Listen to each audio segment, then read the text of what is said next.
जैसा कि हमारे वीर शिरोमणि महाराणा प्रताप जी ने कहा है, वीरता वही है जो अपने देश के लिए और अपने धर्म के लिए कुर्बानी दे। पहली समाज की ऐसी बेटी हैं जिन्होंने एनडीए क्रैक किया।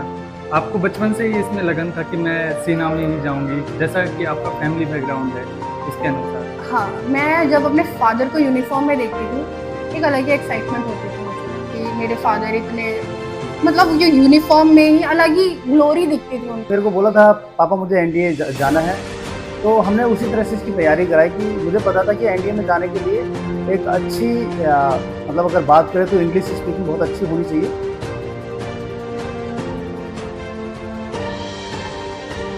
नमस्कार, आप देख रहे हैं राणा न्यूज़ नेटवर्क। मैं आपके साथ विवेक। आज हमारे साथ राणा समाज की एक ऐसी बेटी है जिन्होंने एनडीए में जाने का सपना देखा था। आज वो कहीं ना कहीं सफल हो गया है। आज मेरे साथ फ्रेम में आप देख रहे हैं सारा राणा है, और आज हम इनकी पूरी जर्नी जानने वाले हैं। आपको एनडीए ज्वाइन करने की प्रेरणा कहाँ से मिली? नमस्कार, मैं सारा राणा, मेरे फादर शेर सिंह राणा, और मैं बहुत बहुत धन्यवाद करती हूँ आप लोगों का कि आप इस समय मेरा इंटरव्यू लेने आए, उसके लिए मैं आपका बहुत आभारी हूँ। तो एनडीए जाने के लिए मेरा सपना बचपन से ही था। जब मैं छोटी थी तो यूनिफॉर्म और डिसिप्लिन लाइफ मुझे अट्रैक्ट करती थी। एक छोटा सा इंसिडेंट मैं आपके साथ शेयर करना चाहूँगी। जब मेरे फादर मुझे एक बार ईसीएचएस लेके गए थे, तो मैंने देखा था एक पैरा ऑफिसर जिसके सोल्जर्स में स्टार्स लगे हुए थे, और वो आ रहा था लाइक।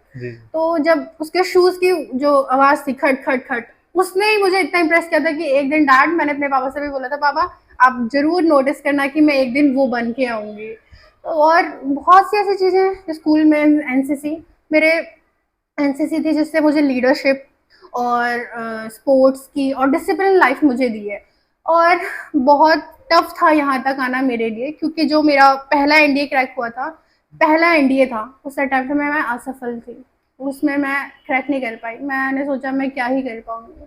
तो मेरी बात मेरे पापा से हुई, तो मेरे पापा ने बोला तू चिंता क्यों कर रही है, मैंने 13 भर्ती में निकाला है, 13वीं भर्ती में निकाला है लिटरली। उस दिन मैंने सोचा कि नंबरों से क्या, मैं मेहनत से पहचान बनाऊंगी, मैं तब तक हार नहीं मानूंगी जब तक मैं कामयाबी नहीं पाऊंगी। तो आप पहली समाज की ऐसी बेटी हैं जिन्होंने एनडीए क्रैक किया। आपको बचपन से ही इसमें लगन था कि मैं सेना में ही जाऊंगी, जैसा कि आपका फैमिली बैकग्राउंड है उसके अनुसार? हाँ, मैं जब अपने फादर को यूनिफॉर्म में देखती थी, जी। एक अलग ही एक्साइटमेंट होती थी मुझे कि मेरे फादर इतने, मतलब जो यूनिफॉर्म में ही अलग ही ग्लोरी दिखती थी उनकी, उनकी फेस का चमक जो भी था अलग अलग दिखता था। तो मैंने ये ठाना था कि हाँ मुझे जाना है। इवन मेरी लाइफ में इतना डाउनफॉल आया कि मेरा हेल्थ की इश्यूज बहुत ज़्यादा थे, मैं बहुत बीमार रही, मैंने सोचा नहीं था कि मैं ये कर पाऊंगी। लेकिन मेरे बिगेस्ट मोटिवेशन मेरे आइडल, मेरे डैड, बहुत सपोर्ट किया मुझे यहाँ तक पहुँचने का। मेरे मामा, उन्होंने भी बहुत सपोर्ट किया। मेरी फैमिली का बहुत सपोर्ट है मेरे यहाँ तक पहुँचने का, क्योंकि जब इंसान टूटता है तो उन्हें संभालने वाला कोई नहीं होता। लेकिन मेरे मम्मी पापा, मेरी फैमिली ने इतना सपोर्ट किया मुझे कि आज मैं यहाँ बैठ के आप लोगों से बातचीत कर रही हूँ। और रही बात उस समाज से निकल के आने की, तो मेरे फैमिली मेंबर ने मुझे कभी ये लिमिटेशन या बाउंड्री में नहीं रखा कि तुम यहाँ से आती हो तो तुम यहीं तक रहोगी। वो पढ़ाई से लेके हो, चाहे सपने देखने तक हो। फाइनेंशियली हम इतने अच्छे भी नहीं थे कि हम इतना कुछ अफोर्ड कर सके। अभी भी मुझे याद है जब हम चाणक्य डिफेंस एकेडमी एसएसबी के प्रिपरेशन के लिए मैं जा रही थी, फाइनेंशियली इतने हम स्ट्रांग नहीं थे, बट मेरे पापा ने बोला था तू क्यों चिंता कर रही है, मैं तेरे साथ हूँ। तो all glory to them, like all glory to God, thanks सब उनका कि आज अगर मैं यहाँ बैठ के आप लोगों से बातचीत कर रही हूँ उनके बारे में, तो उनका बहुत सपोर्ट है मेरे को, और उन्होंने मुझे बहुत गाइडेंस किया इस चीज़ को लेके। तो मैं उनका बहुत बहुत धन्यवाद करती हूँ। सारा जी, हमें ये बताइए सबसे पहले कि जो हमारा समाज है या अन्य समाज है जो एनडीए में जाना चाहता है या उसकी प्रिपरेशन करना चाहता है, वो कैसे तैयारी करे या एक कैसा लक्ष्य बना ले कि हाँ मैं उस चीज़ में सिलेक्शन हो जाए एनडीए में, और किस तरह प्रिपरेशन करे, वो सारी चीज़ें? हाँ, मैं समझती हूँ आपको। एनडीए की प्रिपरेशन के लिए अब हमें इनिशियल फेज से स्टार्ट करना पड़ता है। फॉर मी, लाइक जब मैं 10th स्टैंडर्ड में थी तब मुझे पता चला था कि लड़कियां भी एनडीए का एग्जाम दे सकती हैं। मैंने 11th फेज से स्टार्ट कर दिया था, बट मैं 11th में थोड़ा लेट इंटर हुई थी, जैसे मेरे परसेंटेज थोड़ा डाउन हो गए थे, बट मैंने 11th और 12th की फेज से स्टार्ट कर दिया था।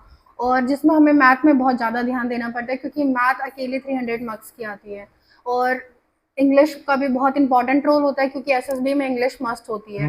और like for my like daily schedule की मैं बात करूँ तो मैं ये नहीं कहूँगी कि आपको 17 घंटे पढ़ना चाहिए, 18 हम्म। घंटे पढ़ना चाहिए। आप क्वालिटी टाइम स्पेंड करो, क्वांटिटी मैटर नहीं करती है, क्वालिटी पे आप डिपेंड करो कि आप जो पढ़ रहे हैं वो कितना आपके दिमाग में जा रहा है, कितना नहीं जा जी। रहा है। और सबसे बड़ी मिस्टेक जो मैंने अपने स्कूल टाइम पे करी थी, मैं वो बताना चाहूँगी। मैं स्कूल से आके रिवीजन नहीं करती थी। हम्म। मैंने जो स्कूल में पढ़ाया उसको बंद कर दिया और स्कूल में जाके फिर पढ़ा। ये मेरी बिगेस्ट मिस्टेक थी। अगर मैं कह रही हूँ कि हमें इनिशियली स्टेज से स्टार्ट करना है तो स्कूल लाइफ से जो हमने स्कूल में पढ़ा उससे आके रिवाइज करो, ताकि हमें बाद में इतनी टफनेस ना फील हो, इतना कि इतना सारा बर्डन हमें फील ना हो। और रही बात उसकी, जैसे कि इंग्लिश का बहुत प्रेशर होता है हमारे समाज से, खासकर लोगों को, कि हम इंग्लिश कैसे कवर करेंगे। जी जी। उसके लिए मिरर टॉक, सेल्फ टॉक। मैं एक एम्बिडिएंट स्टूडेंट थी, ना ही ज़्यादा बोलती थी, ना ही ज़्यादा, मतलब नॉर्मल न्यूट्रल टाइप की, जहाँ बोलना है वहीं तक बोलती थी। तो लाइक मिरर टॉक ने मुझे बहुत हेल्प किया, और इसमें मेरी मम्मा का बहुत बड़ा रोल है। मैं अपनी मम्मा से आपस में आके, जैसे जो भी स्कूल में होता था, आके डिस्कस किया, तो उससे मैं मम्मा के साथ ओपन होती थी, जिससे मुझे पता चलता था कि मेरी यहाँ मिस्टेक है, मैंने ये कमी करी है, मुझे ये करना चाहिए। तो इसने मेरे बोलने या स्किल्स में बहुत इंप्रूवमेंट दिया है, एज वेल एज मेरी कम्युनिकेशन में बहुत इंप्रूवमेंट दिया। सारा जी, वो पल कैसा था जब आपको पता चला कि आपका सिलेक्शन एनडीए में हो गया है? उस टाइम लाइक जब मुझे पता चला कि मेरा सिलेक्शन हो गया है, मेरे आंख से आंसू निकल रहे थे, अच्छा। मेरे घुटने मेरे प्रभु के सामने थे, और मैं कह रही थी, धन्यवाद प्रभु, ये सब तेरी माया है। पेरेंट्स का सपोर्ट, यहाँ तक हर चीज में मैंने उनको थैंकफुल कहा, और उस समय मेरी आंख से बस आंसू गिर रहे थे। आज सारा राणा ने पूरे समाज को गौरवान्वित किया है और साथ में ही एक नई राह दिखाई है। सारा जी, आप पूरे समाज को क्या संदेश देना चाहेंगे? किस तरह आप संदेश देंगे कि पूरे समाज मोटिवेट हो और किस तरह वो अपनी नौकरी की तैयारी करे? देखिए, मेंटल स्ट्रेंथ बहुत मायने रखती है, आप मेंटली क्या कर रहे हैं। कमिटमेंट, डिटर्मिनेशन, कंसिस्टेंसी बहुत ज़रूरी होती है। मतलब डिटर्मिनेशन, आपको क्या करना है, क्या नहीं करना है। कंसिस्टेंसी, आपको लगातार करना है जो करना है। और कॉन्फिडेंस, आत्मविश्वास, ये सारी चीज़ें आप पे होनी चाहिए अगर आप किसी चीज़ के लिए फैसला लेते हैं।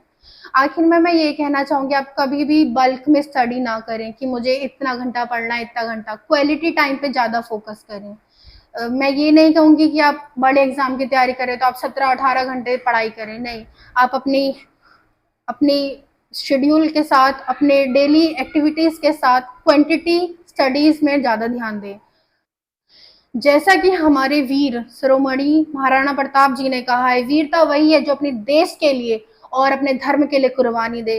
अंतिम में मैं कुछ पंक्तियों के साथ इस वार्तालाप को खत्म करना चाहूंगी। मन के जीते जीत है, मन के हारे हार, हार गए जो बिन लड़े उन पे है धिक्कार। सबके नमस्ते, राम राम, जय हिंद। पहले तो आपको बहुत बहुत बधाई। प्रेम में सारा राणा जी के पिताजी बैठे हैं, शेर सिंह राणा जी, जो खुद आर्मी के रिटायर्ड हैं।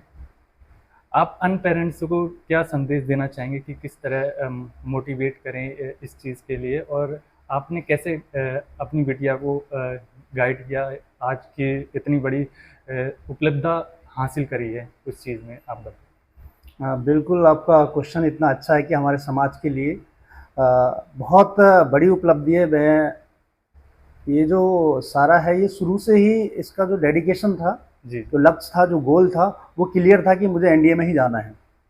और उसी को हमने क्या किया है, एक रास्ता दिया है, एक धार दी है। एक्चुअल में ये शुरू से मेरे को बोलती थी, एक हमारे ब्रिगेडियर साहब हैं, मेरे सीओ भी रहे हैं जी, गुलानी साहब, समियाल साहब सॉरी। और उनको देख करके ये बहुत मोटिवेट हुई थी। तो मेरे को बोला था, पापा मुझे एनडीए जाना है। तो हमने उसी तरह से इसकी तैयारी कराई कि मुझे पता था कि एनडीए में जाने के लिए एक अच्छी मतलब अगर बात करें तो इंग्लिश स्पीकिंग बहुत अच्छी होनी चाहिए। हमने शुरू से ही ध्यान दिया था। 8th में जब मैंने एडमिशन कराया था तो उस दौरान 6 से लेकर के 8th तक के मैं जाकर के मैं टीचर को बोलता रहता था, मैंने कहा इसका जो स्पीकिंग का थोड़ा ज़्यादा ध्यान देना है आपने, फिर मैथ का। उसके अलावा इसने जैसे इंटर किया, इंटर के बाद हमने तुरंत तैयारी करा दी इसकी। और तैयारी कराने के बाद मुझे पता था कि एनसीसी का बड़ा रोल रहता है। अगर आर्मी में कोई फोर्स लाइन में जाना चाहता तो एनसीसी का बहुत ज़्यादा रोल रहता है। तो एनसीसी हमने इसको दिलाया। और उसके बाद जैसे इसका रिटर्न क्लियर हुआ, और रिटर्न क्लियर होने के बाद तुरंत मैंने एसएसबी के लिए इसको देहरादून चाणक्य एकेडमी में तैयारी के लिए भेज दिया। हालांकि थोड़ा दिक्कत रही, परेशानी रही, लेकिन फिर भी कैसे भी करके हिम्मत दिखा करके हमने इसको देहरादून तैयारी के लिए भेजा। और वो जो तैयारी करी है वो तैयारी इसकी रंगत लेके आई है। बाकी जितने भी पेरेंट्स हमारे राणा समाज से हैं, जितने भी हैं, वो अपने बच्चों को, हम लोग क्या करते हैं कि थोपते हैं किसी पे। हमें थोपना नहीं है, जो बच्चा करना चाहता है, जो बच्चा करना चाहता है उसमें वो खुल के खेलता है। वो कोई भी चीज़, चाहे वो किसी क्षेत्र में जाना चाहता है, चाहे वो स्पोर्ट्स के क्षेत्र में है, या फिर हम कहें कि लीडरशिप के क्षेत्र में है, या फिर डिफेंस के क्षेत्र में है, तो जहाँ जाना चाहता है वो, तो बच्चे को उस क्षेत्र के लिए आपको अग्रसर करना है, आपको उसके लिए बताना है कि आप कैसे आगे बढ़ सकते हैं। यही मेरी सबको संदेश है। और आप अपने बच्चों को, उनको खुल के खेलने दें, खुल के उड़ने दें, तो पक्का हमारे समाज का नाम रोशन करेंगे। नमस्कार, जय हिंद, जय भारत। आप पूरे फ्रेम में सारा राणा की फैमिली को देख रहे हैं, साथ में ही मामा भी हैं, उनके दादी भी हैं, जिनका बहुत योगदान रहा है इस सफल जर्नी में। और पूरी फैमिली आप देख पा रहे हैं फ्रेम में। ऐसी ही सफलता की कहानी हम लाते रहेंगे। देखते रहिए राणा न्यूज़ नेटवर्क। धन्यवाद। नमस्कार।